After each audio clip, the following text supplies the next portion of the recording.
worth it in the summer? That is the question. Well, it can be, and for some, it actually needs to be. For our family, since a few of us have issues with straight wheat bread, traditional bread, we either need to be gluten-free or else do sourdough because the sourdough seems to do well for most of us. So for the last 3 years, I have been using a simple summertime sourdough routine that works really well for us, and I'm going to tell you all about it as I bake for my family in this video.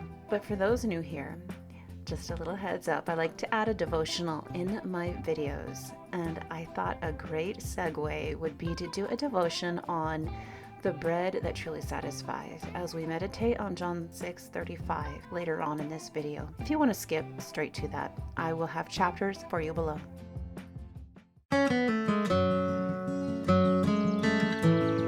When the days stretch long and hot, the last thing anyone wants is to be stuck in the kitchen with a warm oven blazing.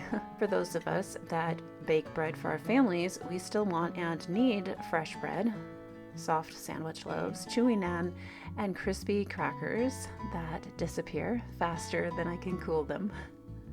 That's why I've developed a simple, efficient summertime sourdough routine that keeps our kitchen as cool as possible and our plates full.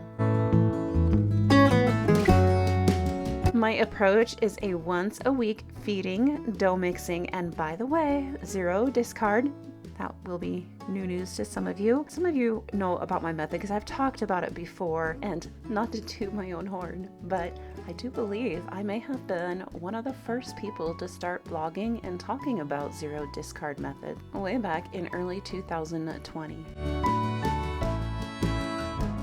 I feed my starter just twice a week. I usually take it out about 2 days prior to making dough with it, and I start building it up.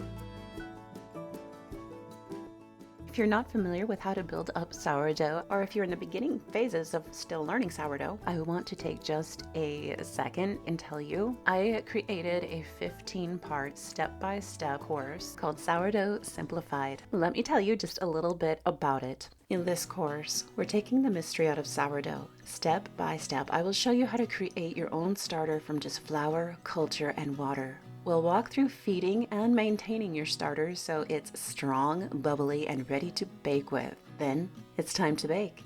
You'll learn how to make a simple, delicious sourdough loaf, including artisan, from mixing dough and bulk fermentation to shaping, proofing, and baking. And that's not all. We'll also cover some easy recipes for sourdough flatbreads and crispy homemade crackers. Perfect to stretch your creativity in the kitchen. Whether you're brand new or looking to sharpen your skills, this course is for you. It is available with my Home with Shayla membership tier on Patreon for just $5 right now. The course will be moving to higher tiers, so it will only be available in the $5 tier for a limited amount of time. I'll share links below where you can learn all about it. I want to share a fun tip for how to activate your sourdough starter and get it bubbly and rising quickly, as well as how to rise your dough. Sourdough loves heat, loves it in the 90-degree range. So to activate my sourdough starter more quickly and rise my dough, I will use my car. I'll use the heat that is naturally in the car to rise my sourdough. Another option is to use a heating pad inside of an ice chest. These are ways to rise your sourdough in the summertime without having to add heat to your home. Once it is super bubbly, I will mix up several batches of dough using my go-to recipe. Yes, it is on the blog. And I portion each of the dough mixings into containers and stash them in the fridge.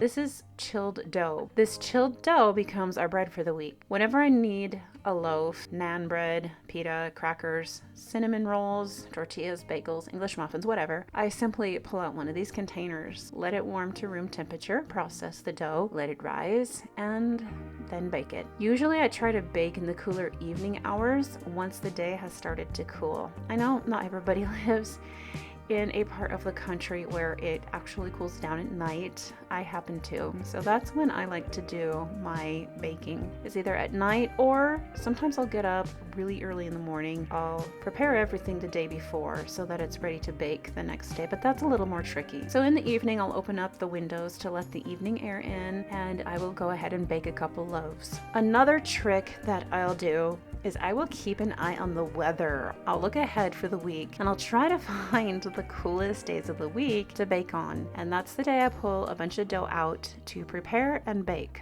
And that is how we keep fresh bread on demand. The best part is I use the same basic dough every time. This master recipe is my workhorse recipe. It is soft enough for sandwich bread, pliable enough for naan or pita, and it is strong enough to hold up to cinnamon rolls and even our favorite sourdough artesian bread. I do use a different recipe for crackers though. I like to add some oat flour and more fat to help crisp up the crackers. Recently I made a big batch of my crackers and they barely made it 2 hours. I made a large batch, about 3 gallons, and the day I made them, 1 gallon vanished before dinner. Apparently they were absolutely addictive. They're one of those snacks you tell yourself you'll have just a few and suddenly the container's empty. Now I do have this recipe and a tutorial over on my cooking channel, Mountain Mama's Home Kitchen, if you would like that recipe.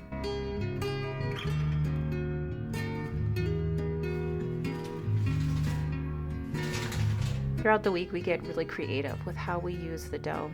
One of my sons, who is a budding baker, he actually knows how to mix all of this up. He will pull a batch out on Saturday morning, let it warm up, and then towards the afternoon he will make sourdough cinnamon rolls for Sunday morning. So what he does is he rolls them out, puts the butter on, the sugar, the cinnamon, and then he rolls them up and puts them in dishes and pops them back in the refrigerator overnight. That way we have fresh cinnamon rolls Sunday morning. He's gotten so good at this, and I don't even have to supervise him anymore. When the bread starts to go stale on Saturday, my daughter will rescue it by making my sourdough breakfast souffle recipe, which is also on the blog. Nothing gets wasted around here, everything gets enjoyed. So I talked a little bit about how I bake in the evening. Well, for sandwich bread, I let the dough rise slowly throughout the day, and then I bake it in the evening when it's starting to cool off. But once it's done baking, I don't even open the oven because that would let heat into the house. So I just turn off the oven and leave the loaf inside overnight. This little trick traps in moisture and makes the bread softer. By morning, the loaf is cool, tender, and ready for slicing. This rhythm of once a week feeding, bulk mixing, and baking as needed gives us flexibility and simplicity. It's sourdough that works for us, not the other way around.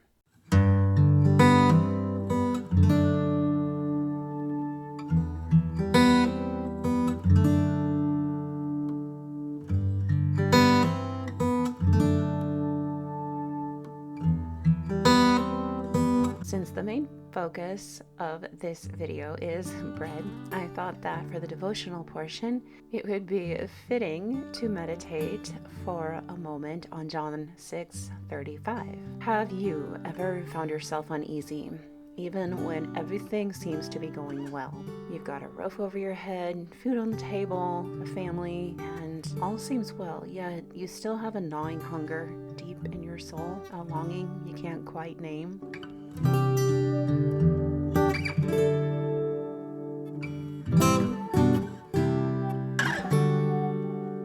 Christ spoke directly to that ache when he said, "I am the bread of life. Whoever comes to me will never go hungry, and whoever believes in me will never be thirsty." John 6:35.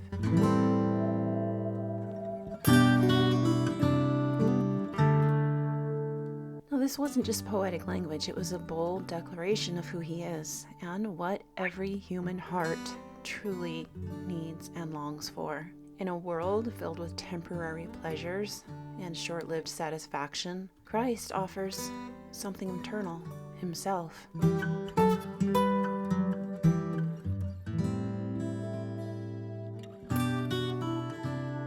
So in the context of this story, in John chapter 6, a crowd had gathered around Christ after he miraculously fed over 5,000 people with just 5 loaves and 2 fish.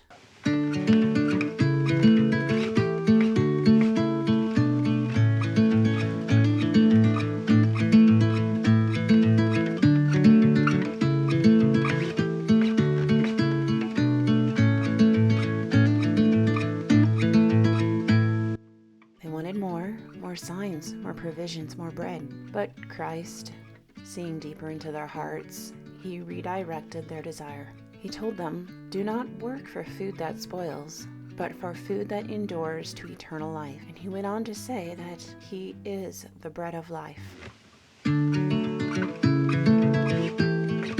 Now, bread in that time and culture was essential. It was the cornerstone of every meal, a symbol of daily sustenance. By identifying himself as the bread of life, Christ was saying, "I am essential. I am your sustainer. I am what you truly need every single day."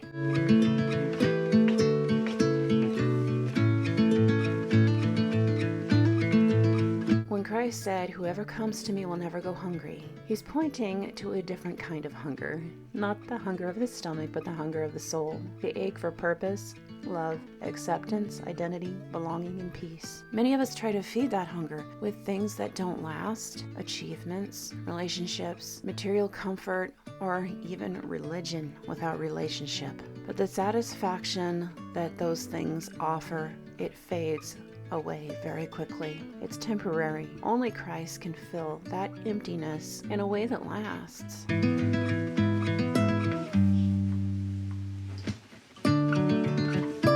To come to him means to draw near to him, to trust, to surrender. It's not a one-time act. It's a lifestyle of seeking him daily, relying on him and letting him be your daily portion.